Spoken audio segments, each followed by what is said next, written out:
like the way.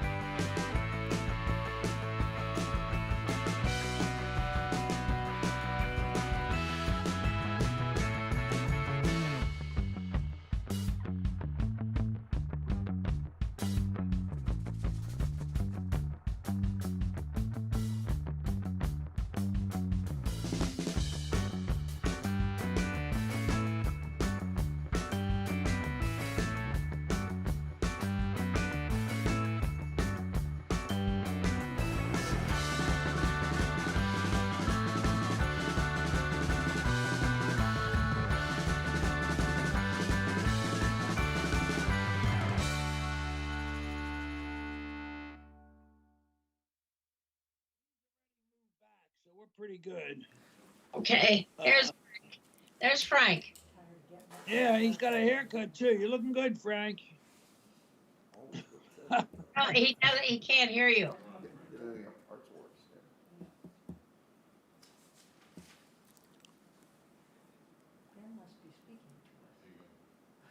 Good morning. Frank Messina, I'd like to welcome you to the December 21st, 2021 meeting of the Chatham Historical Commission. Before we start the meeting, there are a couple of quick announcements to be made. Yes, I will. Thank you very much. Please note, this meeting is being recorded and will be available shortly after for scheduled and on-demand viewing on any smartphone or tablet device. If anyone else is recording the meeting, please notify the chairman. This meeting of the Chatham Historical Commission is being conducted in person and via remote participation in accordance with Section 20 of Chapter 20 of the Acts of 2021, and shall afford adequate alternate means of public access via Microsoft Teams by calling the phone number 1-508-945-4410, conference ID 892-219-911 #, or by joining the meeting online via Microsoft Teams through the link posted on the agenda. Despite our best efforts, we might not be able to provide for real-time access, and we will record this meeting and post it on the town's website as soon as possible. In accordance with town policy, the public can speak to any issue or hearing or business item on the agenda during the meeting when recognized by the chair. Okay, we will begin. First thing, I will ask Ben and Jane to unmute yourselves. All right, I'm unmuted. Very good. Thank you very much. Frank? Thank you. All right. Okay. We will now begin with the roll call of the meeting. Bob Lear. Here. Steve Burlingame. Here. Ben Solozinski. Here. Stephanie Hamilton. Here. Jane Moffett. Here, Don Aikman. Here. Sandy Porter. Here. Janet Tennyson. Here. And the chair, Frank Messina, is here. We have the full complement of 7 members, plus the 2 alternates. Being there are no absent members, the 2 alternates, Sandy and Janet, will participate but will not vote in the meetings. Okay? We have a short agenda, so to speak. We have 1 hearing, a presentation and an application for CPC, as well as a number of old business and new business items that we need to discuss at the end of the year. So, without further ado, I guess next item is the minutes. We have the minutes from December 7th, 2021, prepared by Frank? Janet. Frank, is Jane here? I have a correction. Excuse me? I have a correction. It's Jane on the bottom of the first page. Are there any corrections, additions? I guess Jane has one. She jumped ahead. Yes, Jane, bottom of the first page. On the bottom of the first page, after a motion was made by Ms. Hamilton and seconded by Mr., there's no Oh, name. yeah. Okay, got that? Thank you very much. Any other questions or comments? Frank, I have a proposed addition, I guess, at the top of the second page, the first full paragraph, the motion made. I think we had some discussion after Ms. Hamilton made that motion, which was to the effect that we would not impose a demolition delay subject to the condition that the drawings are provided that confirm the detailed items discussed with the chair. Okay, okay, I guess it is in the, the narrative, but it's not in the motion, I agree. And just for completeness, the members of the commission should know that with Michelle, our administrative assistant, I did prepare a supplement to our normal determination, which outlined in detail the things that we discuss and the fact that they should be provided. Michelle, do me a favor, not now, but if you just email that to everybody after the meeting. So I did follow up on your action and request, but I Okay. think the minutes should reflect that. Okay, Janet? Janet? Mr. Chairman, did they provide what we requested? Yeah, I just ask her to provide it to you. Oh, okay. And effectively, it was the details on the chimney, the dormer, the windows, et cetera, and that would be provided as soon as possible. And I effectively said to the building commissioner, including him, that a building permit would not be issued until those were provided to the chairman. Including the measurements that we had requested? Yes, Thank you. That was that's what they were going to provide within 6 weeks, right? That's correct. Okay, because there were two pieces. One was, I think, the measurements that Don right. mentioned about And the then dormer. the details on the. And then the those. 6th week was the window and yeah, okay, fine. And just so you, for information, I did also subsequently receive a call from Mr. Nixon, I believe, who's the contractor, reiterating that he's in process and, and he understood. And I know that's the biggest problem. We have something, but does the applicant really understand what we're saying? And it's an issue. Okay, having said that, I think what we do need now is a motion to accept the minutes as corrected. I'll move that we accept the minutes as corrected for Have a second? December 21st. Second, Second by Mr. Lear, as modified. as modified. Okay. No other comments? Bob? Yes? Steve? Yes. Ben? Yes, Stephanie? Yes, Jane? Yes, Don? Yes. And the chair votes yes. Thank you very much. Okay. Do we have a connection with Mr. Murphy? I see We do. him. Ken, are you here? Can you hear us? I can hear you fine, Mr. Commissioner. Very good. Okay. We have a hearing at this particular point. The hearing is application 21026 to be heard in accordance with Chapter 158 of the Demolition Delay Bylaw. And this is a partial demolition and some work being done on 101 Old Mail Road in Chatham. There was a site visit. Myself, Mr. Aikman, and Janet were there yesterday. Hopefully, the other members of the commission got a chance to drive by. By the way, just a quick aside, I want to continue to do site visits with as many members who can possibly attend. And I realize it's always difficult to schedule. We're all busy people, but we try to accommodate the applicant as well as, most of the members. So it is difficult. So we'll just leave the way we're leaving, with Michelle working out the details, trying for as early as we can on Monday mornings before the meetings. Wind, rain, snow, we still have the meetings. But hopefully everybody gets a chance to drive by. Okay, having said that, I just want to make a couple of comments, Ken, before we begin. Sounds good to me. There is no Form B for this property, although it is 80-some years old. It was not listed in our survey by our preservation consultant, Eric Dre. And so what we'll do, Ken, before you make a presentation, what we'll do is we'll have a brief discussion relative to the historical significance. And what we do is, I think you're aware, if we determine it is historically significant, then we proceed to Part 2 of the affidavit relative to whether or not a demolition delay and any comments.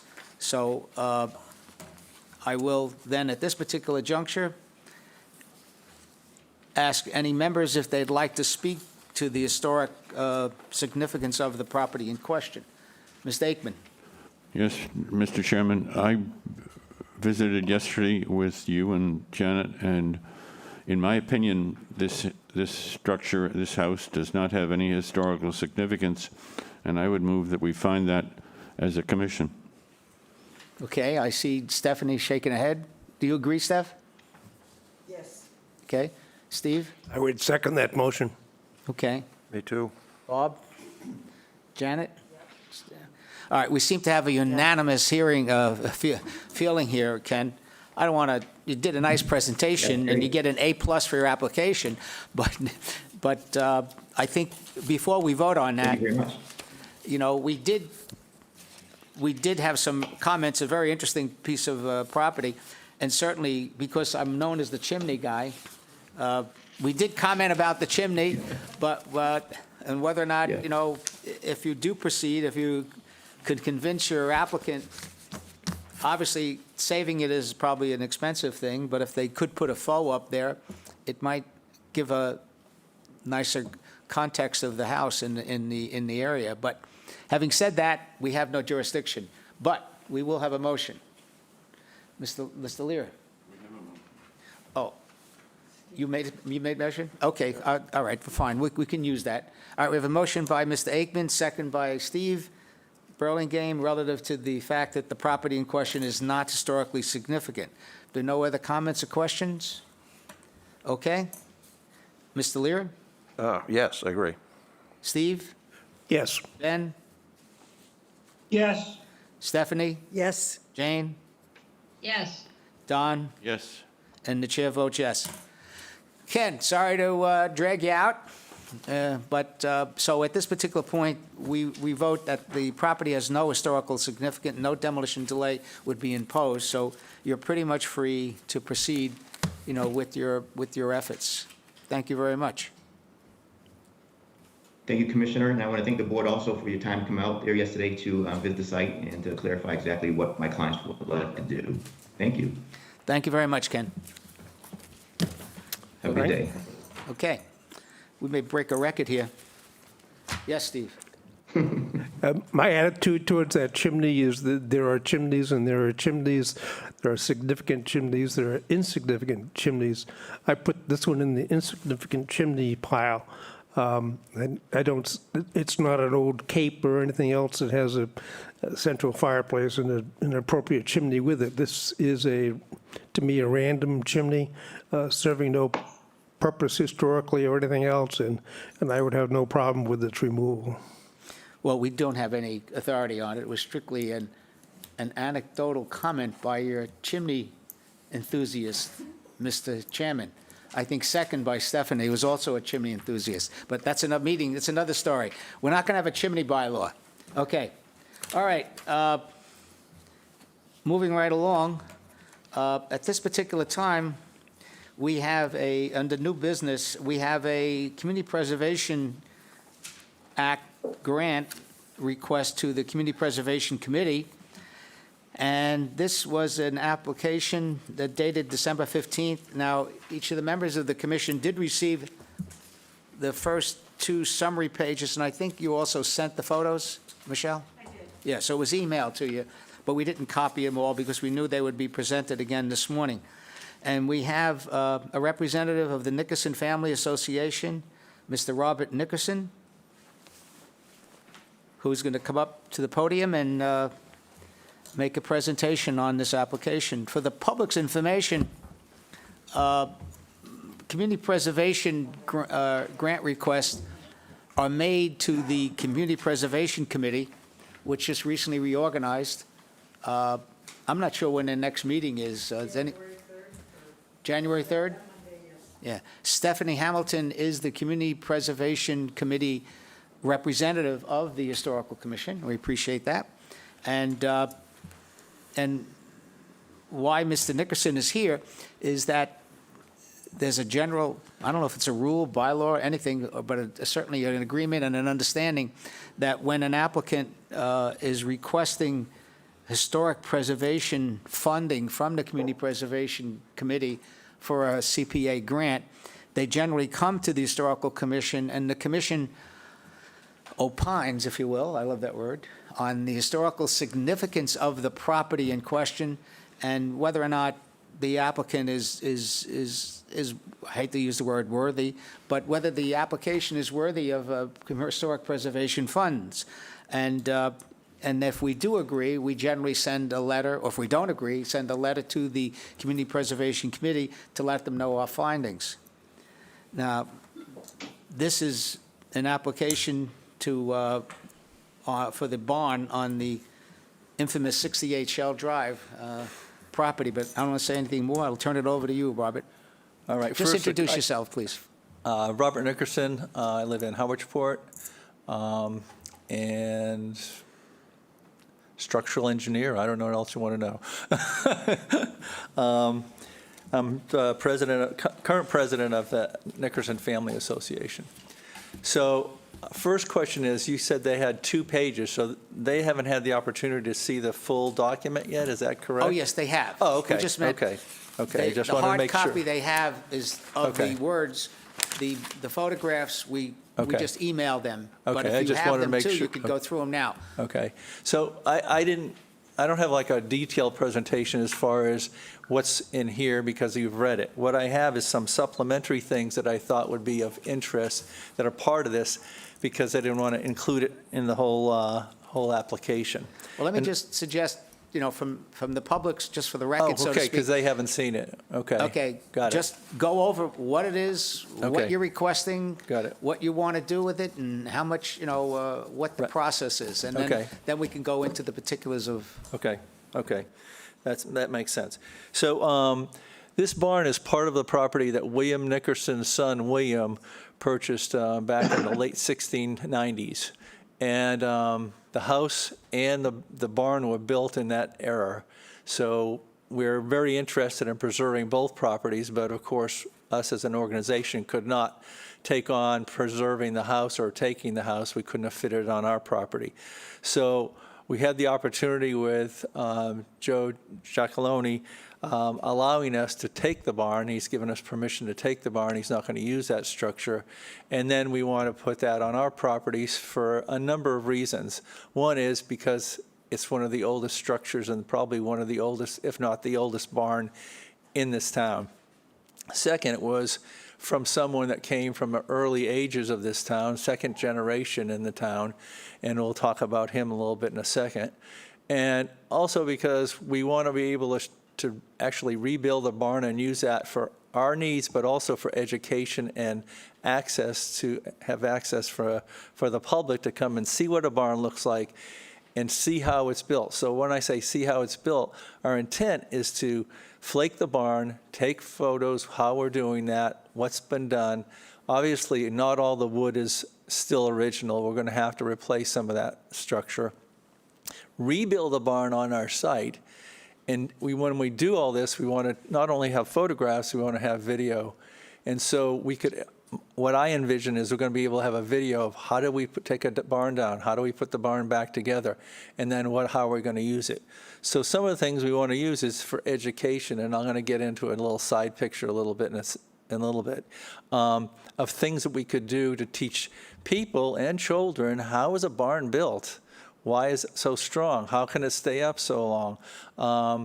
Why don't you need any walls in the barn? All these kind of questions that we could answer in an educational type setting. So what I've done is, as a supplement, we'll see in a minute, is I have some photographs of a barn. That happens to be my barn. And we'll talk about that and the experience I had with it and what we'll do with this structure. So the process is we're going to take the structure down. We're going to put it into pieces. We're going to make a map of the structure. We're going to put that in storage until we see if we're successful in getting CPC funds. If we don't, then we'll have to look for other funding sources. The project cost is about $330,000 to take it down and then erect it back up again. That includes, of course, we need to have site permits. We're going to have to go through ZBA. We're going to have to go through conservation. We're going to have to go building permits to put it back on our site. And as I say in my notes or in the presentation, we're already working with coastal engineering. We're working with east-southeast for surveying. We already did a wetland delineation, so we can have some good discussions with conservation of what we're trying to do, and hopefully they'll agree that where we're going to set it is not going to be impact. So we're kind of getting our ducks in a row on those things. So after we get funding, whatever source that ends up being, then we'll bring it back to the site piece by piece, and then we're going to start putting together. We'll have right now a slab foundation, though that may change, a foundation, and then of course we're going to erect it and rebuild it with the tools of the day. So we're not going to use drills, hammers, whatever. Everything is going to be like it was built back in the early 1700s, late 1600s. And again, try to take all this and say this by video, and so we can share this with everybody of how this is done. So to me, it's very exciting, and you'll see in my project why we did that there too, not as old of a barn. I guess our participation right now is we're paying to flake the barn. We're raising money through our organization to pay for the $30,000 to take it down and then store it. We're looking for support from CPC for the $300,000 to try to do all this work and putting it back together. To take it down, it'll take 3 to 5 weeks. To put it back together is going to take 5 to 6 months. It's not a fast process. All right, so I don't know any other high points in there that you would like to hear about. Do you have anything specific you recall? I didn't think about the Yes, fact go that ahead, the Steph. audience doesn't have this in front of them. Steph had a question. I'm just wondering if you can show where it's going to be put on the site. I am. It's going to be in the Thank you. pictures. Yep. What- So let's go through the photos. So you can see I've circled where the barn is, and if you go to the next slide. Robert, let me interrupt just a second. Sure. One issue, one question I'm sure you're going to get. Part of, I like to consider this a dry run for the CPC. Right. And, That'd be great. Yeah, but in some ways, how do you know it's that old? Okay, I'm going to get into that. Good. I got dendrochronology in Right, here. I think Not that's- on here, but I have to talk Yeah, about. The CPC love to question where'd your numbers come from? Right. What's the validity of their numbers, et cetera, et cetera? How do you know this? Is it yours? And then somebody's going to ask you, is it really historic? How do you know? And, that kind of thing. But go ahead, I'm sorry. Okay, so you see the structure on the right is the main house, and then a bunch of wings on that. And then the barn is in the red, and you see I didn't cover the whole barn because the original barn stops at that red line. They put a little shed on the back. We're not going to keep that shed. And it looks like the left would be a barn. If you actually were on site and you went to the back, that's a shed. The front of it looks like you'll see in the next photo, I think I have a front view. The front looks like it's a continuation of the barn, but behind it, it's totally open. So it's just a shed that was put on it one year just to store equipment or whatever. So it has no real significance. You can see the structure to the left is also added on. So our key element is this barn. It's not large. It's 20 by 30. It's not a huge barn. It's not, a farming barn kind of thing. So if you go down one more slide, our intent is this is our site in the pictorial view in the center. Our intent, this is sort of our site. You can point, but then you will have to walk back to the Right, microphone to right. talk. So our intent is to locate the barn in that little square rectangular spot there, which is adjacent to the Caleb house, which is to the top of the picture, and then we call it the Nick house. It's a new house that we do all of our genealogy and stuff in. And the other intent that we haven't addressed in here, which is a long-term thing, is you can see there's a lot of greenery around there. A lot of that is invasives, just like it was on the site that's adjacent to us where this archaeological dig was, which is, I'll just point real quick, right over here. Okay, so that's where the archaeological site, and that's what you're going to talk about in a little bit anyway. So the whole idea is to bring in a structure of the age of 1690s, have it on site, have it available for the public to be at, because all of our buildings are like that, and then also be adjacent to the CCF site. And hopefully, my long-term goal is to clear our site, so we have two sites that combine together, though they're separate, but you have walking trails, people could go to both sites, they're open to walk on any time, the barn would be there to look at. It'd be, to me, a nice little historic spot for people to come in and learn about things and actually go and look at the archaeological site. We're working on signage now. We're working with the CCF and getting all that approved and those things. So to me, there's a lot of excitement of what this could be in the future. Okay, so that's kind of where we're going and why we want to do this. Any other particular questions? I have one comment, if not a question. Could you scroll back a couple of slides, Christina? Okay, yes, go forward to one. I'm sorry, the other way. Keep going, 1, 2, stop. Okay, now, I just want, this is a commercial now, okay? The barn in question is that barn, which is probably the oldest, I'm not sure.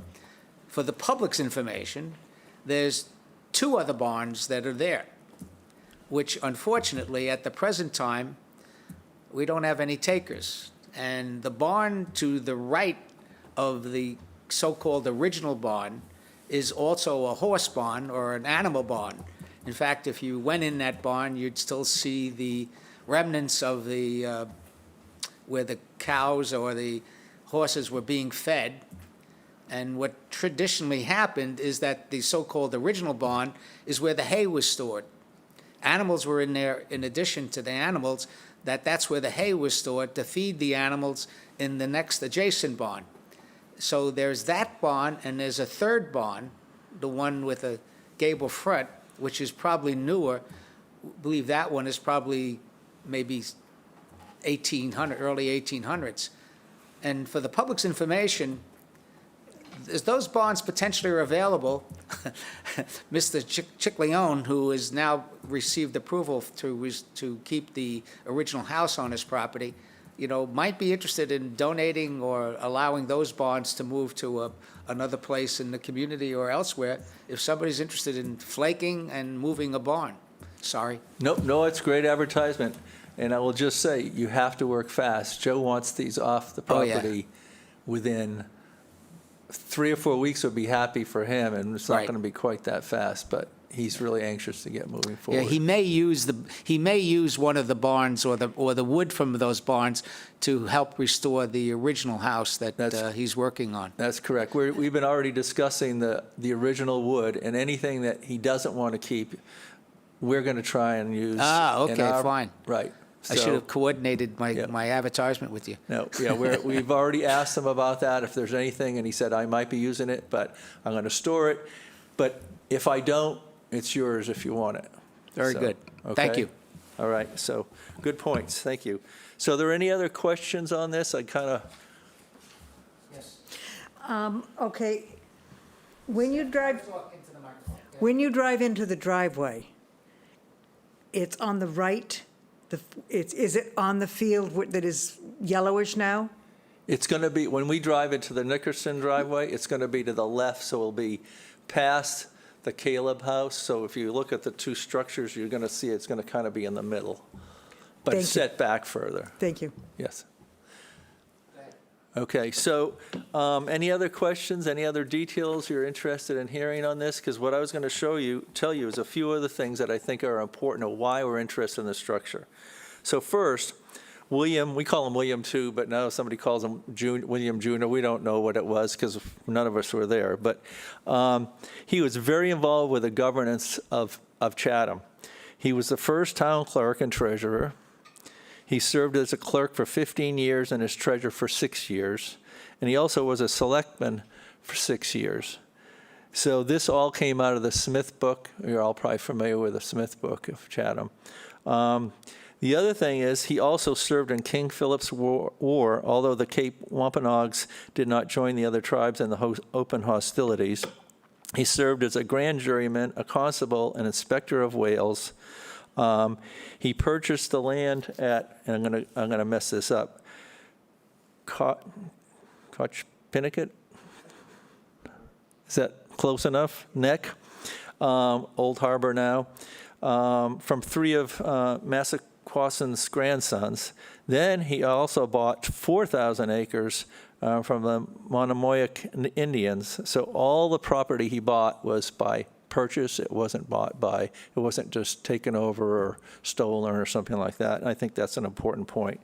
So this is a person that was very important in the town back in the early 1700s. So that's another tie of why we want to save this. It's kind of like we did our archaeological dig with William, the founder of Chatham, and now one of his 8 kids happened to be William, and happened to be that close and happened to have a barn that still exists. And we, like I said, we want to try and save that.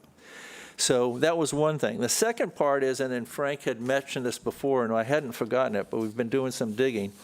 I'm a structural engineer, as I said, so I actually have a friend that works for the U.S. Forest Service, and he has an acquaintance that he works with that is a wood expert, PhD. So I'm going to read a few things of how challenging it is to age a structure, okay? So first, you have to review the data on the paleoclimatology map maintained by NOAA and the USGS. There are a number of tree ring records for Cape Cod. Then you have to figure out the wood type, and then see if your woods are in the database. Then you have to look into the growth rings and how many growth rings you have in each separate timber. Then a dendrochronologist would usually build a site chronology setup, a database, I guess. And then you have to go and get, let's see. Okay, it's most compelling when you have bark present because then you can get a date of felling. It doesn't mean that someone couldn't use a dead tree, store the log, etc. There are a lot of factors to sort out. So what I'm trying to say is we are pursuing this, but it's complicated and it's not simple and it's not exact. You're not going to say that board was made and I was born on this time and put in this building. But we want to try to do that at least to try to confirm what we have. Now, the second part of this is... Bob, you should be complimented in being able to say dendrochronology very easily. Well, I practiced. So the second part is, and I'm not familiar, there's not a lot of dendrochronologists around, but William Flint might be a name you've heard. He's up with historic Deerfield. And I'm going to get into one of the key people on this project. So he actually knows him, and we're trying to get connection with him. He is retiring, but he still wants to do dendrochronology. So we're hopeful that we can get arranged with him to be the guy that we really work with. Great. So that's the plan. And in fact, so we'll kind of go to my next thing, and that is the photos that I sent you to kind of understand how barns are working, right? How we're doing. But most importantly on this, so if you zoom out, if you do like a full picture of that whole page, I don't know if you can. Or just hit the next button over on the top under multimedia to go to, farther right. This one, yeah. Okay. So these are just, I scanned these in today. So it's a small barn in Howardsport. It was built about 1850. And I'm bringing this up for a reason, not because of this project, but because who worked on that project. This was done in 1997, 98. My wife and I purchased this from my parents. It's adjacent to our family house, which was built in 1796. The family's owned it till 1880. I didn't want to bore you to tears, but I do have actually photos of that house, and we restored that house fully and completely and finished in 2018. So that's a whole nother project. So if you go to the next slide. Okay, so that's the same 3 pictures of the old barn. Not real large, not quite big enough for a house, so what are we going to do? Next slide. First thing we're going to do is we're going to get this, we have to lift the whole barn up because we had all the sills rotted out. So those main beams you see, the whole barn was jacked up, held up in the air to actually build new sills, Okay, we obviously had to stabilize it. We took all the barn wood off, and we kept it, because I don't have inside shots, but 2/3 of that barn inside is barn wood, all the original barn wood. Okay, next slide.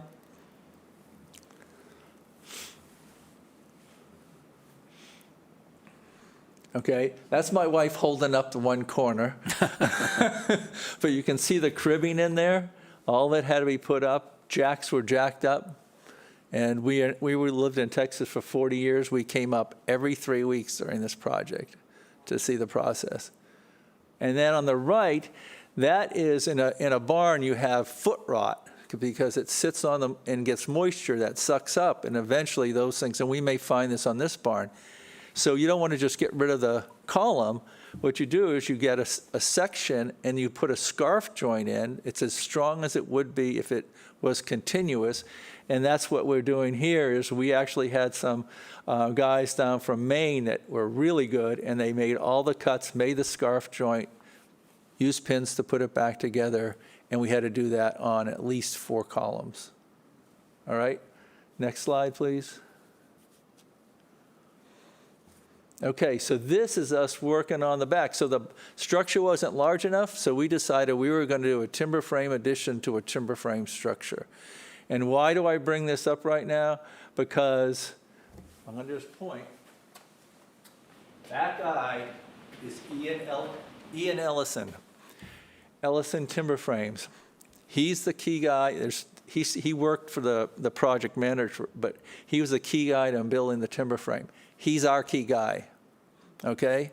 So I wanted to show you how good he is and what he can do and how important that is in doing this right. Not only does he do this, he's in Timber Framer Guild, that's like national organization. He's going to be one of the guys that works on the Notre Dame rebuild of that whole timber system. They already did a mock-up of it, and he was there for that. So he's extremely talented and knows how to put the structure together. So this is a really important thing, is to do it right when you're doing this kind of project. Next slide, please. Okay, and this is just a couple of shots, and I'm showing this shot just because it was important to us and we didn't know at the time. You can see that cutout here, right? This is all hand carved by one of the timber framers that they hired to work with them. Next shot, please. And that's our bedroom in that building. And then this is the back with a shed now, all contiguous. All this is covered with stress skin. We're not doing that with our barn because we're not heating it. It's not going to have plumbing. But that's what we use. So stress skin is a panel system used back in the day. What's it called? Stress skin. And so you can see those big, thick panels. Those are adhered to the wall so that you can run your electric up through that. And the whole building and roof is all in one envelope for heating. But the important part is because we wanted to see the interior of the structure. Next slide. Okay, and this is the last one. So that's me in a lot younger years. And why did I put that up there? Not for that reason. The reason is, see this? Okay, I'll explain that to you. When they made, back in the day, to make those pins, they had to get really good, strong oak or other species that would be similar, and they would start from scratch, and they'd have just a piece of wood, and they'd use, now I got a mental block here, a draw knife to just scrape that down so we have a pin structure, right? So we cheat because you can buy those pre-made. But Ian made us, my wife and I, do that to every one we have replaced in our barn. And you can see there's a lot of shavings at the bottom, so there was a lot of work on this. And how do they hold it? He has a machine they use where you would clamp it down with your foot. It would hold that in so you could draw it and not have to fiddle around with it. So clever stuff. He really knows his stuff. The guy on the left is a timber framer Ian hired. He made that carving at night while he was doing nothing. They covered it up. They didn't even tell us about it. And they said, if you don't like it, we'll cut it off. Of course, we didn't do that. So, and the funniest part, this is a byline, is that guy lives in Syracuse at the time. He worked in Fort Worth, is where we lived in Texas. He and my wife worked together, and we didn't realize it until halfway through the project. He was a CAD operator. He got into CAD, and then he got into timber framing, and he does all the calculations on CAD in order to do all those cuts you have to make in a timber frame. So pretty exciting stuff, right? We got the guy that's leading this effort for our project. I think that was the last slide. Your enthusiasm is infectious.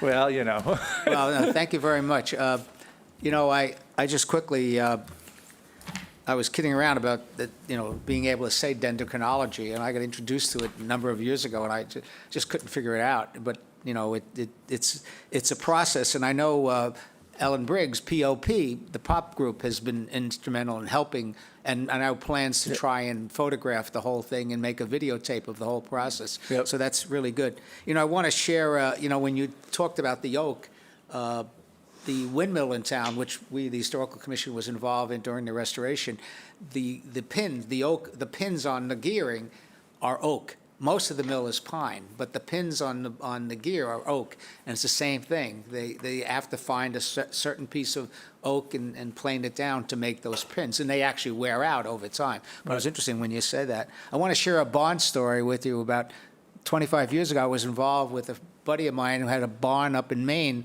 circa early 1800s, and he decided that we were going to save it and do that with the barn. So the first thing we had to do was empty the barn because it was filled with hundreds of years of stuff, and so we cleaned the barn out, took all the stuff out from the rafters and everything. Unfortunately, that night there was a windstorm, and guess what the barn did?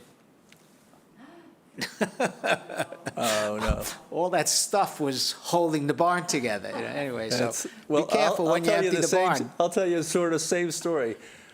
Ours had a lot of that wood you saw, there was almost no siding on it. And Right. we had really high winds, and we're in Fort Worth, and we called our contractor, and we said, is it okay? Did it fall over? And he goes, there's nothing on it. It just went right through. Don't worry about it. That's right. Okay. All right. Any other questions? Thank Any you. questions?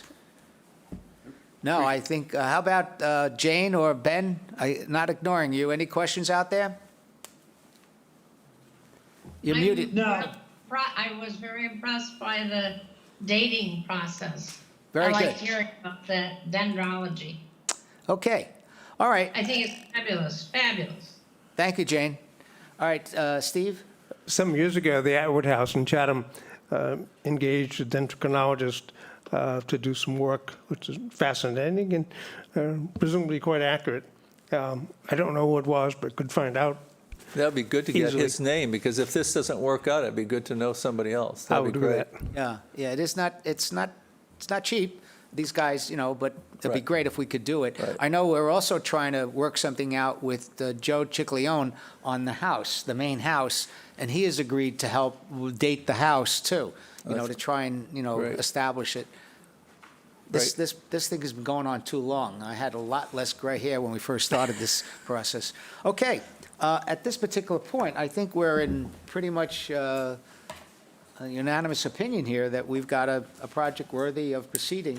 So I think a motion to that effect, and I will prepare, if it's a positive, I'll prepare a letter and share it with the members of the commission and get it to staff, to the committee. Yes. Bob? You were waiting. Well, I was hoping you would. Okay. I see you got your finger, you Well, got your finger near the button. That was the reason. I move that the commission requests Frank to send a letter to the Community Preservation Committee supporting this project. I will second that. Thank you, Steph. Okay, any other comments or questions? We'll do a roll call. Bob? Yes. Steve? Yes. Ben? Yes. Steph? Yes. Jane? Yes, Don? Yes. And for completeness, I think Sandy and Janet also agree. Thank you very much. Okay, Robert, thank you very much. I guess the process, I'll get that letter to you and to the committee, And then I guess you need to get on the agenda of the commission, of the committee. Say again? On January 3rd. Are you on the agenda? Yep. Good. I'm not sure where they hold their meetings, Steph. Oh, that's good, because it should be, we should be able to show the pictures, and that would be great. So can I ask all of you to give, I'm sorry. can I ask all of you to give any comments to Frank? I'm sorry. Could you go to the microphone? We keep forgetting we're live on TV.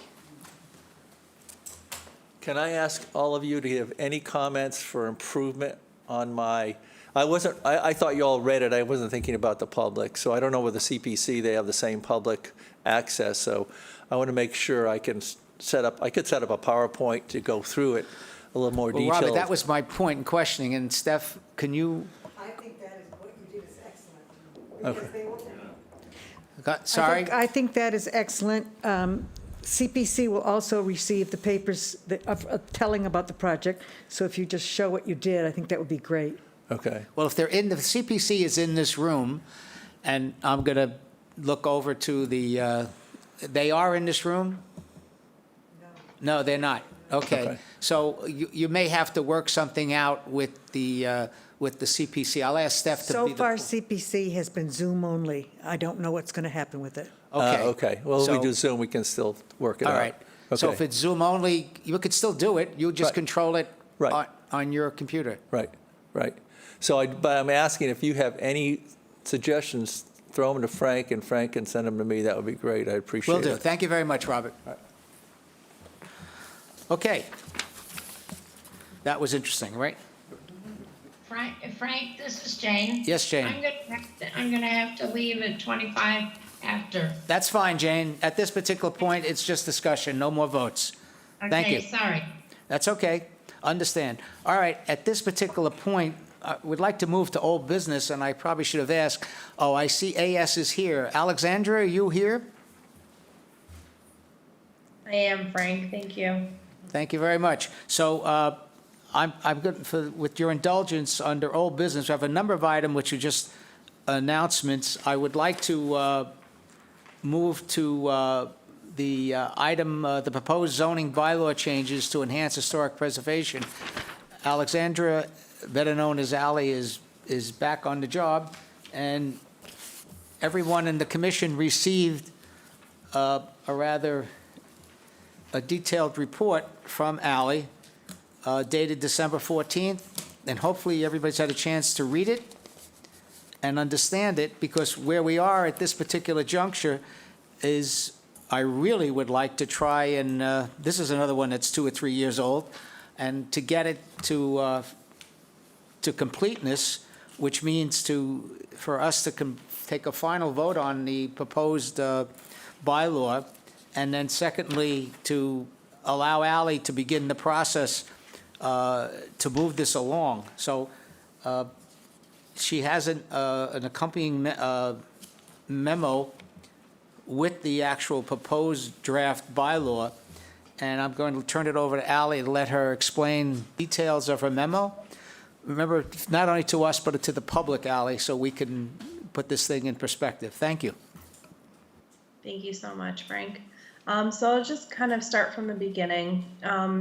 The commission, as Frank said, has been discussing this proposed bylaw over the last 3 years. As the commission knows, the purpose and intent of the bylaw is to encourage permitting flexibility of dimensional requirements that could be potentially an impediment to historic preservation. And so through this process, the commission has presented the draft to the select board in July of 2021. We also met with the planning board in May of 2021 and the zoning board of appeals in April of 2021. They all submitted comment to us. They talked about the draft, and we did make changes based upon those comments. The last comment, though, that I believe we have not addressed, and I really would like the commission's thoughts on this, is during the zoning board of appeals meeting, there is the last paragraph in the draft bylaw that says conditions to be imposed section. This comment was given basically, and it might be easier if I share my screen quickly so that you can see the proposed bylaw. For 1 sec. Sorry. Excuse me, Ali, let me just a quick question. Michelle, our attachments that the commission receives, when a member of the public goes to the meeting and looks under, the actual agenda, are all these documents there? Yes. Okay. I just wanted to clarify for members of the public, if a member of the public was interested in this proposed bylaw and we're not going to read the whole bylaw now, we're just going to go over the changes, but if they would like to see a copy of it in the draft form, the final draft form, they can go online to the town's website and look under today's meeting, under details and the agenda, and you could get a copy of it. Thank you very much, Ali. Or if anyone has trouble with that, I'm happy to email them. Right. What Michelle said, I'm not sure your mic is on. It's on. Okay, if a member of the public would like a copy, just contact Michelle Clark at the Community Development Office, and she could email you a copy of the proposed bylaw. Thank you very much, Ali. You're Nickel. I think you're muted, Ali. Thank you. I just want to make sure that the members can see my screen. Say that again. I just want to make sure that the members can see my screen. Yes. Okay, thank you. So this is the draft bylaw, and the section that the ZBA members had commented on was this last paragraph here, and I had actually underlined the section that they commented on. And they basically had discussed the part that says, in the event of damage, loss, or full demolition to the historic structure, such that the historic structure cannot be repaired, the owner may no longer take advantage of the lot coverage incentive or setback flexibility incentive allowed under this bylaw, and must bring the property into compliance with the underlying district's building coverage and setback requirements as specified in the Chatham Protective Zoning Bylaw. So basically what that section talks about is that if for some reason the structure is lost, the applicants or the property owner could not build back to the dimensional variations that were granted under the special permit. So basically they couldn't have a larger house than what would be allowed under the current protective zoning bylaw. And so the members, a member of the ZBA had brought up that this, could potentially be an issue and we should maybe consider it. But I just did want to bring it to the commission's attention that through this bylaw right now, we are also requesting that in exchange for granting these dimensional variations, we are asking for a preservation restriction on each application in each house that comes through and is approved through the special permit process. And so and let me share my screen one more time with the draft or an example of a preservation restriction that was given to us by the Cape Cod Commission. Let me just find it. Okay, here we go. It does say in the preservation restriction, it talks about maintenance. It says owner agrees at all times to maintain at owner's expense the premises in good and sound state of repair to prevent the deterioration of protected features. And then there's also this enforcement section here that basically is, saying that these stipulations in the preservation restriction can be enforced. And so my question to the commission is, do we really need that last section of the bylaw in there? Do we feel comfortable enough if there is going to be a preservation restriction on these properties that this, wording in the restriction could be enough to feel comfortable that, the structure won't be in neglect? So I really just wanted to bring that to the commission's attention. I think that that's kind of the last piece of the bylaw based upon the comments that we received from the different boards and commissions. So I wanted to talk about that first. And then I also wanted to talk about, we did receive comment from both the select board and the planning board that we really need to do a community input session for this bylaw. So I had outlined some potential dates, it's your meeting dates, that we could potentially have a community input session to really get it out the word, to say, we're hoping to bring this bylaw to annual town meeting 2022. We really want to hear from you and your comments on it. So please give us any input that you have. So I have a few dates in my memo for that. And then the last thing is just a timeline about how, basically the dates about how we could get it to potentially this upcoming town meeting. And so that's all I have right now, Frank. Okay, that's great. I just wanted to make sure that we all understand what Ally is proposing. And again, you know, the example, as I see some of your members, you do have that example of a preservation restriction, and the two issues relative to maintenance and enforcement in a typical preservation restriction.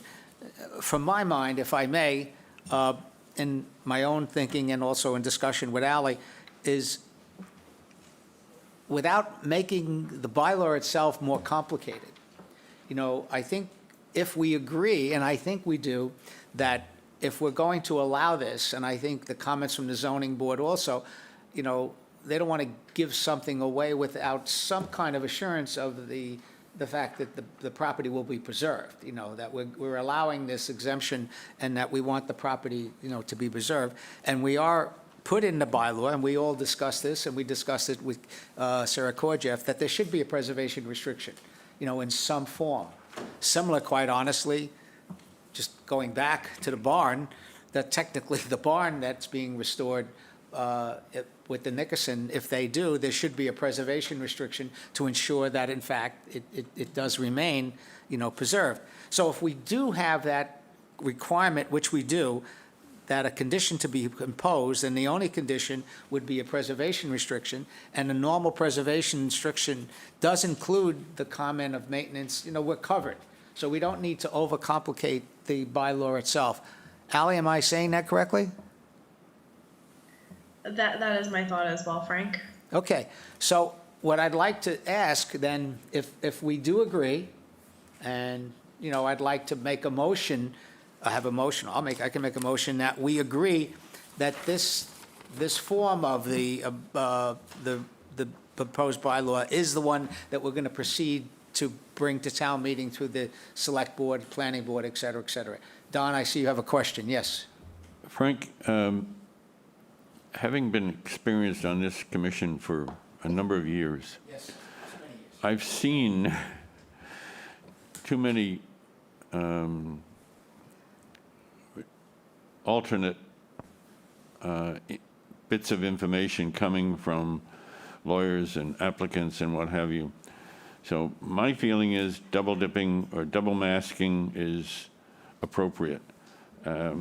Depending on one form, someone may find a loophole, but if it's in another form, it may be superior. I don't know. I'm just Okay. No, it's burned, I guess. It's a fair thought, Don. I'm just trying to move it forward. Stephanie, are you agreeing with Don? Yes, I am. Okay. And I think Sandy is too. Yeah. Jane, excuse me, Steph? Sandy? So many S's. Yes. Yes. Sandy, Janet, how about you? I would agree with that. Okay.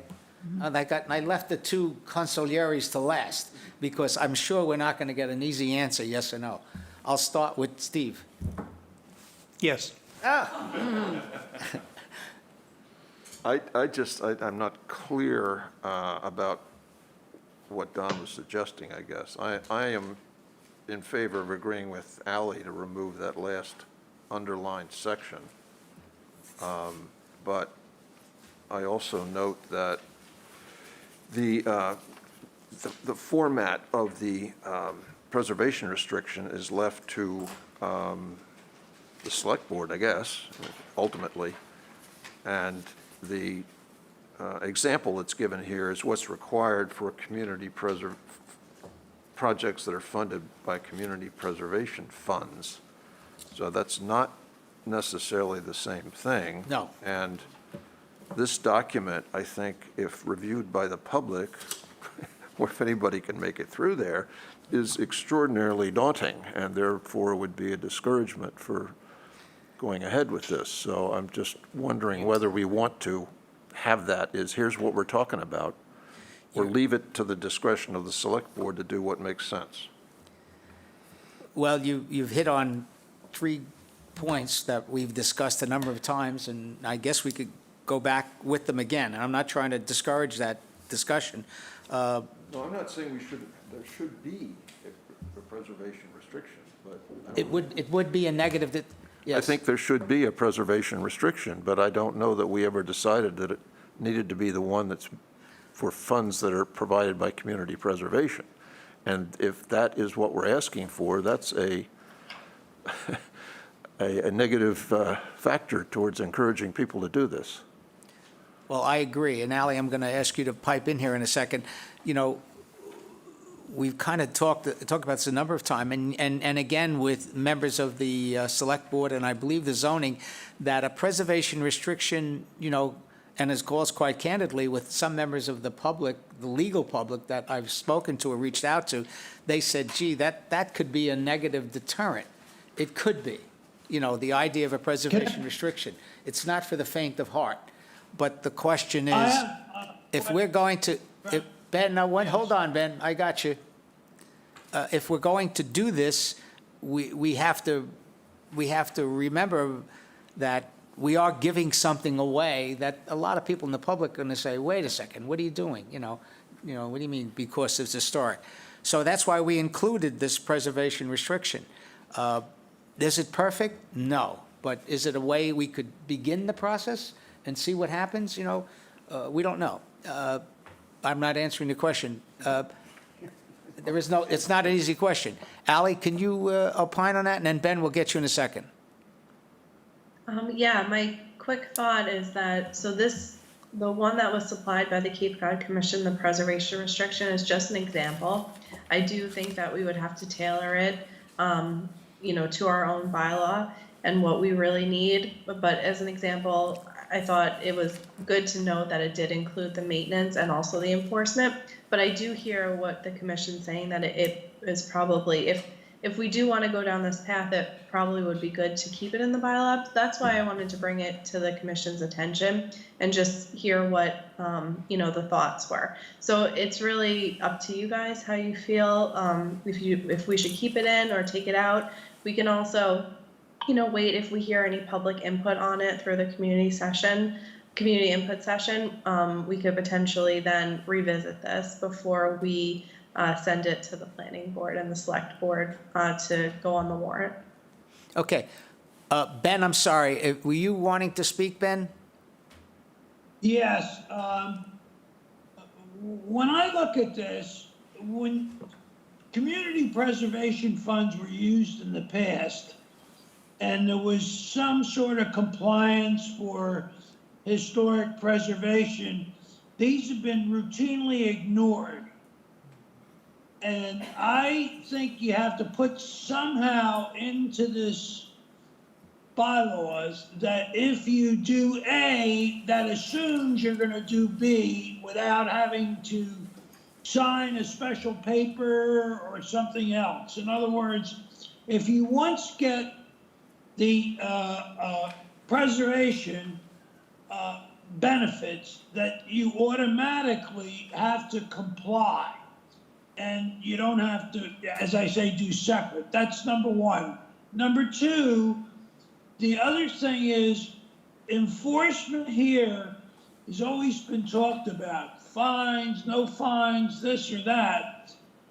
I think there has to be significant enforcement, and the question is who's going to do it and how stringent is it going to be? So, Okay. but those are my 2 things that I think are important here, because my whole thing of it is when I've seen this community preservation funds, particularly when Jane was aboard, basically this was ignored. And then whenever we've talked about enforcement, it's always been who, what, where, and when. So, Okay. Yeah, Ben, I'm That's- going to interrupt you a second. You know, let's not get wrapped around the axle with community preservation. And you're right, there is a problem within the Community Preservation Committee community, okay? And that they have not been enforcing the guidelines for preservation restrictions when they expend historic preservation funds. But I don't want to throw more stones than necessary. You know, they know about it, and it's a difficult situation, and they're trying to resolve. My goodness gracious, 10 years ago, when I was on the Community Preservation Committee, we had the same problem, and we still haven't been able to solve it. But that's a Community Preservation Committee problem. So let's put that aside a second, Ben, but I just wanted to reiterate for clarification to myself and Ally, within the current bylaw we have, the draft which we're going to vote on, there is a condition to be imposed, and that condition is that, A, you have to make sure that any changes you make come back to the Historical Commission and to the Zoning Board. You can't willy-nilly go do things, A, and B, in addition, you have to have a preservation restriction in accordance with the deed, you know, filed with the Barnstable County. So there is a preservation restriction. What we're talking about here is that the question came up during that process. All right, you have a preservation restriction, and something happens to the house. The house burns down, or you want to make a change. Wait a second. You know, you can't make that change unless you go back to the special permitting granting authority, the zoning, into the town of Chatham. And what Ally is presenting here is wording that we could include in the bylaw, which gets a little bit complex on how they could come back, or we can agree that if there is a preservation restriction and the normal preservation restriction, in fact, includes the concept of a preservation restriction, I sound like I'm giving a lecture here, is to ensure that you don't make any changes. So if we say there's going to be a preservation restriction, guess what? There's a preservation restriction. And a basic preservation restriction says you can't make changes unless it's approved by the permitting authority. And that's why I think I'm agreeing with Ally, and hopefully everybody else does, that we should strike those other words, you know, to make it, and not make it as complicated. Can we come to some conclusion on this? I'm okay with that. My concern, as I think I've made clear, is having this as an example of what a Oh, yeah. preservation restriction has to look like is not not a good. good idea. All right, Ally, you were too thorough. No, that's a really good comment. I appreciate that, because I Yeah, can let's- ask Sarah or Jeff if there's another example. Yeah, let's keep the Community Preservation Commission and Committee out of this discussion, you know. I'm sorry, Frank, I also, Well, okay, I was gonna say, and I don't mean to interrupt you. My big concern is, one, compliance, and two, enforcement. So no matter how you're gonna word it, do it, whatever, I wanna make sure that there's significant, you know, ways to enforce compliance and enforcement. And that would be and I don't have anything more to say. Thanks. Sorry to have interrupted you, Ally. That's all right, Ben. Go ahead, Ally. thank you. So I just wanted to quickly comment on the enforcement comment that Ben had just talked about. So if we do leave the wording, and I'm giving lots of options to the commission right now, so sorry. But if we do leave the wording in the bylaw as it currently is, it technically is a zoning bylaw, and so the enforcement would fall under our building department. Right. So that could be, you know, something to consider as well.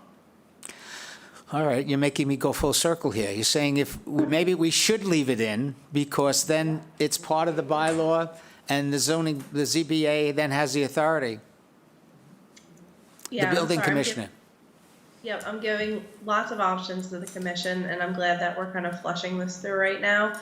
But, you know, that could be a plus, is that it falls in the zone, it is in the zoning bylaw, and it falls under the building department, building commissioner, ultimately. So, Ally, you're doing too good a job. You're giving us too many options here. Okay. Do you think the current wording that we have underlined is sufficient from a zoning perspective?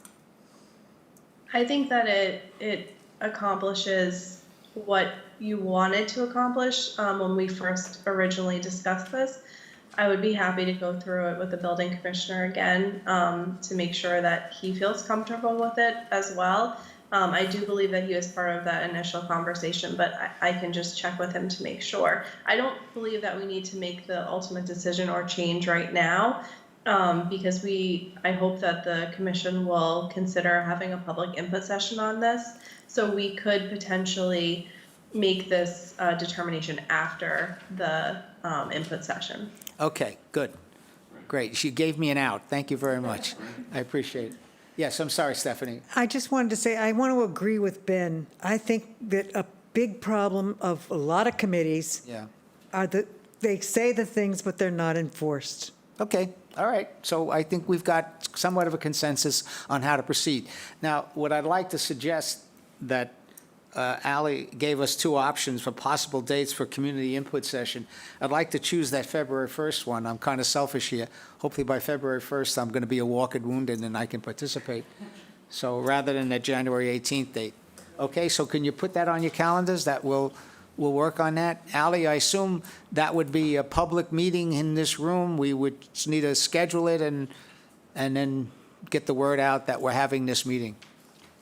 That is correct, Frank. I can work with the town manager's office to publicize this, and we can hopefully get it out to the paper and things like that, so that we'll get some good feedback from the community. Okay, very One good. handicap spot for Frank. What was that, Ben? I said one handicap spot for Frank. Now, we're sure to get it. All right. You know, I don't have to sit here and take this abuse. I could stand up. Okay. All right. Ally, thank you very much. I think we don't need to vote or anything. We know what we're doing. We're proceeding. Okay. Ally, So thank you. All right, we have. Sorry, Frank, I just want to confirm, it is February 1st. February You're okay with 1st. that? Okay. Yes, thank you. Okay, we have a couple of things quickly, and I'll try to talk quickly to get us out of here. I thought this was going to be a short meeting. It's all Mr. Nickerson's fault. Okay, I gotta find my agenda.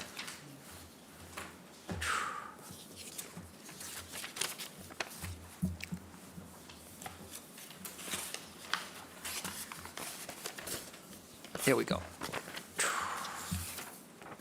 Just a couple of quick things that I want to just comment on under old business, and you guys pipe in if you have something.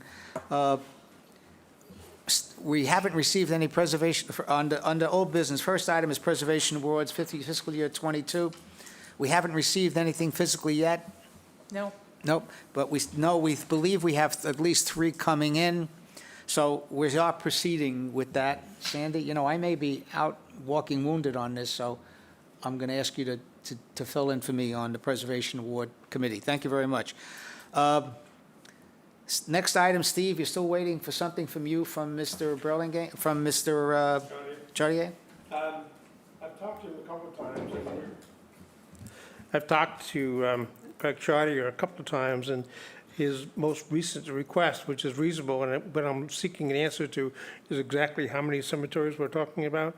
I believe there are either 8 or 10, most of which I know about, but I'm trying to get something from the town manager's office that really just says that I can send to him, because if he's going to be working on a project that includes cemeteries with 800 graves, and he's going to do one with 3 graves, it's going to make a difference in his work product. Let me suggest, when you have somewhat of a handle, why don't we bring it back and we can make a decision. We can't do them all. You know, same thing, what we did with the Form Bs, is Don, I'm looking at Don through you.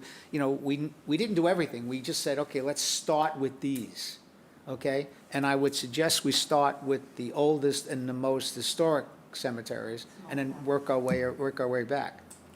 The problem with that is that each of the cemeteries have old and new portions to them. Early burials start here, and then they get newer as you move on. But obviously, the north and south cemeteries on Old Queen Anne are apparently the oldest, as well as the Nickerson Cemetery nearby. And there were a few that are newer. But you have Dr. Lord's grave, which counts as a cemetery, I guess. Is a single individual. He was the physician for those with smallpox, died of the disease, and they didn't bury him in a public place. They gave him a remote spot to be where he's not going to contaminate anybody else, I guess. So that's one, and Union Cemetery is one too, and so we just have to break that out. But he understands that. Okay, good. All right, we're moving forward here. Okay, the next item is update the townwide survey and grant request to Mass Historic Commission. You have received on your desk today the wonderful response I got from Mass Historic Commission on my grant request, basically telling me it was a wonderful, it was really good thing that you're going to do, except we're not going to give you any money. And because of a technicality, which I just have to become more wily in writing another grant request. So I am not giving up with this as far as a grant from Mass Historic Commission. For the public's information, this is a grant request to do a update of the townwide survey, archaeological survey, to include the Nickerson family dig and the Atwood dig. So stay tuned. I'm still going to continue working on it.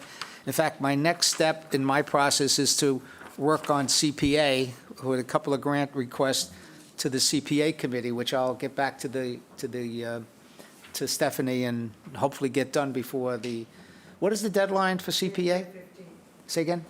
January 15th. Okay, I'm going to try and do something, and I'll bring it back to the commission for your review. Okay.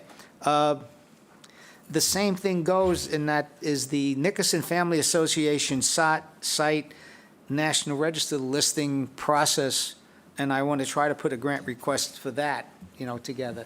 So, Bob, can I impose upon you, do we need to formalize my request to the Conservation Foundation relative to this?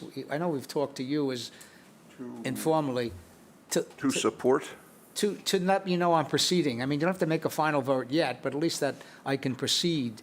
I've talked with the commission about that previously, not the commission, the foundation. Yes. And there's no objection to supporting the idea. That's- Funding the idea is another question. but- Right, exactly. Okay, good. That's enough for me to proceed with. The next item is the oversight by individual members. I think we're at an impasse here. Well, let me just briefly, I've talked with Steve about this, and I've also talked with the building commissioner. Sorry, I've talked with Steve about this and the building commissioner. Steve and I think, sort of agreed that it's not a great idea. At the moment, we got a number of questions that would have to be answered.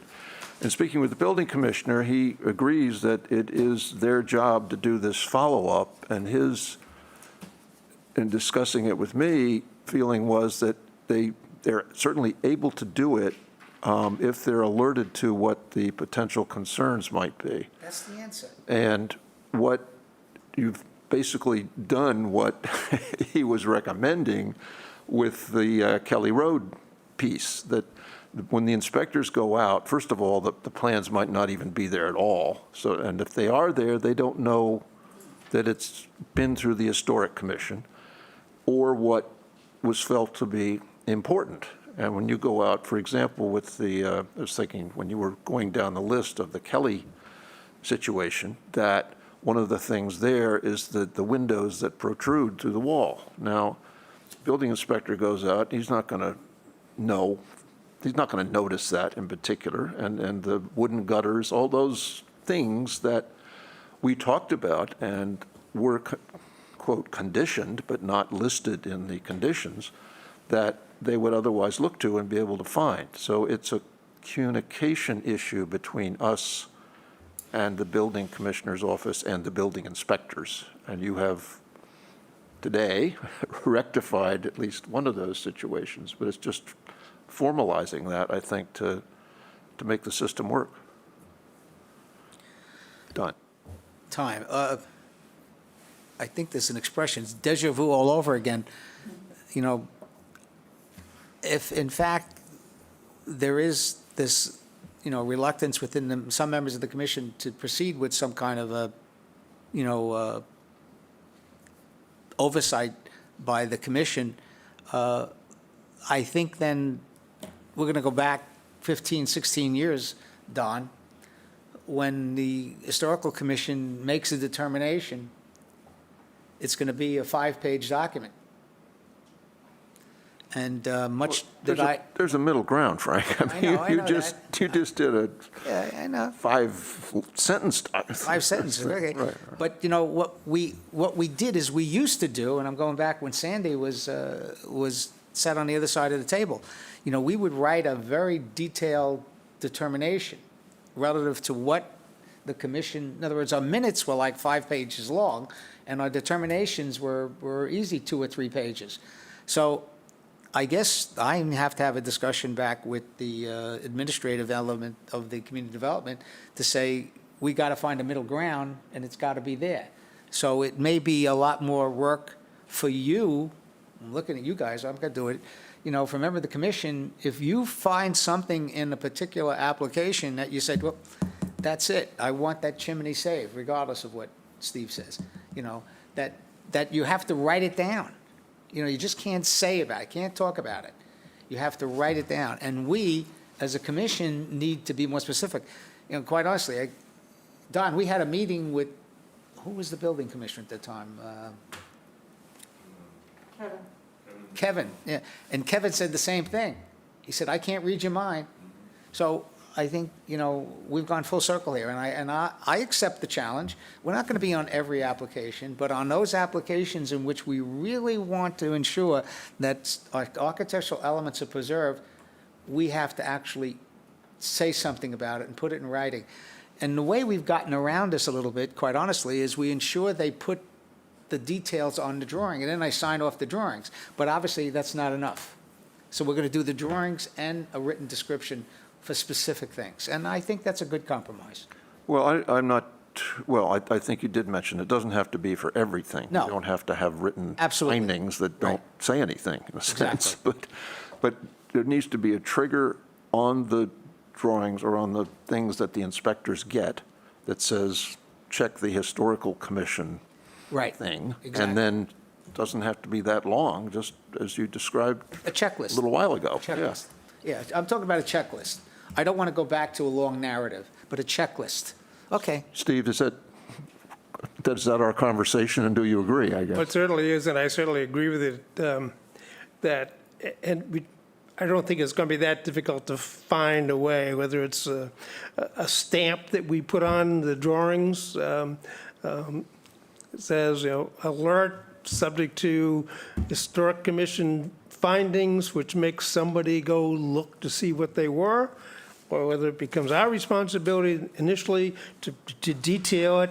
But I don't think we're going to have a problem with most projects. No, we're not. And so I don't think we need to do this big, long, formal, detailed listing. But I think that once in a while, when we see something that it really is important, either we send it along with your written or signed off copy, or whether we add something to it, or again, the big red stamp, subject to Historic Commission findings, and make somebody take a look at them. Okay.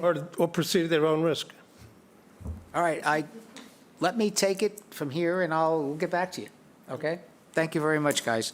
I want to thank Bob for doing a very thorough job with this. I want to thank both of you. Thank you. Okay, a lot of thank yous. All right, the boathouse, we're waiting for the town and the owner to come to an agreement, and not really, quite honestly, I shouldn't say it that way. The ball is quite honestly in the town's court relative to the design of the upweller to accept the boathouse when it comes back, hopefully in another year or two. South Chatham Village National Register District, I've got a call into the Mass Historic to find out where we are. Last conversation I had 3 months ago, she said they're still working on it, so I'm continue to be positive. No news is good news. relative to demolition delay, I don't think we have anything new here, other than the good news that 68 Shell Drive has been approved, and I think the appeal process expired yesterday. Should be, Sarah told me before I came down, she was going to check with the town clerk today to make sure there had been no appeals. Well, that's a win, guys, for us, for everybody. I think that we're going to save that house and the barn, so that's great news. Okay. The correspondence, we have two pieces of correspondence. One we talked about, which was the Mass Historic Commission denial of the grant, and the second thing was from Ellen Briggs supporting the Nickerson Family Foundation application. I let Ellen know, thank you very much, we appreciate it, but she also should put her letter of support to the Community Preservation Commission also. We have no administrative review issues? Good? No. 68 Shell we talked about. Monomoy Theater is still in the news, and we're waiting for that subdivision to be approved, and we'll find out where we're going to go with the theaters, which my last conversation, Mr. Clark, he still is proceeding with that activity, and hopefully in the next few years, we might have a theater back, even though it's interesting that we're going to have the Shakespeare in the Park with the old Monomoy group, so that's great. All right, I think I've talked myself out. One last thing, I just saw my package here. I have to provide an annual report to the town of Chatham. Michelle, could you do me a favor? Could you you emailed me the report, can you send it to the other members? Sure. Okay? And what this is a report which we have to do every year for the town of Chatham, for the book, for the town book. So I'm going to take a shot at it. If you guys can look it over, and if you have anything you want me to include in this year's report, let me know. Anybody have anything else they want to add? Is it time? Time, the duck just came down. Go ahead. Clerk do his work. I move we adjourn. I'll second. We have a motion to adjourn, and it's 11:58. We made it before 12. Okay, we'll do a roll call. Mr. Lear? Yes. Steve? Yes. Ben? Yes. Stephanie? Yes. Jane is not here. Don? Yes. And Sandy? Yes. Okay, and Janet? Yes. Yes. Okay, thank you very much. Thank you very much, ladies and gentlemen. Good job, Frank. Thank you. Nice job. Merry Christmas, everybody, huh?